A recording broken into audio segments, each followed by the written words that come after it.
Deep under the ocean, sunlight disappears, pressure climbs, and normal animal rules start to break. Some creatures down there look less like wildlife and more like prototypes from another planet. One can see through its own head. One hunts with a living flashlight. One survives beside water hot enough to destroy most animals. And the last one lives where oxygen almost vanishes, then turns itself inside out. First is the barrel-eye fish, a deep-sea animal that looks like it should not have survived evolution. The dots on its face are not its eyes. They're smell organs. Its real eyes are the glowing green spheres inside its transparent forehead. That clear dome lets the fish look upward through its own head in the ocean twilight zone, about 2,000 to 2,600 feet down. For years, scientists thought those eyes were locked in place, staring only upward. Then researchers saw the twist. The barrel eye can rotate them forward when it attacks food. Next is the deep-sea anglerfish, which turns darkness into a weapon. In the midnight zone, a faint blue glow hangs in front of its face like bait on a fishing rod. But the fish is not making that light alone. Its lure can house glowing bacteria, and the bacteria get shelter and nutrients while the fish gets a moving trap. Small animals drift toward the glow, and by the time they realize the light is attached to a mouth, the jaws are already open. In some deep-sea anglerfish, even reproduction sounds impossible. The tiny male can latch onto the female and slowly fuse into her body. The Pompeii worm lives in a place that sounds instantly fatal: hydrothermal vent chimneys on the seafloor.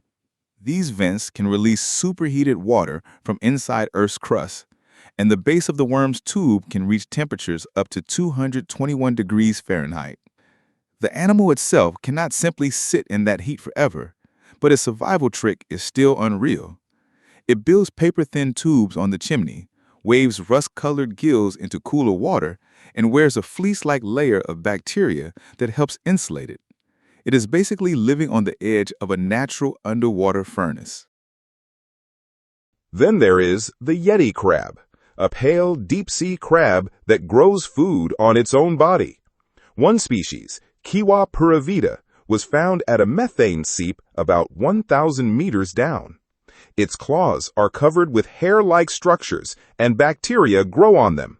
Instead of chasing sunlight, those bacteria use chemicals from the seafloor. The crab slowly waves its claws through the seep fluid, almost like it is gardening in the dark. Chemical tests showed the bacteria are its main food source, and the crab has specialized mouth parts that scrape the crop off its own claws. Finally, the vampire squid sounds terrifying, but its real lifestyle is stranger than the name.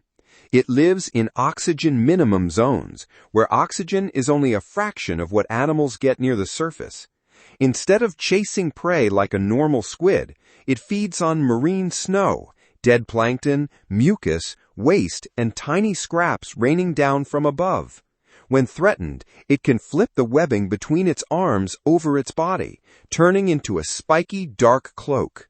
If that fails, its arm tips pulsed with blue light, and it can release glowing fluid instead of ink. The deeper you go, the less the ocean looks like the world we know. Transparent heads, living lamps, heat shield bacteria, farming crabs, and glowing vampire cloaks are not alien designs. They are Earth, pushed to extremes.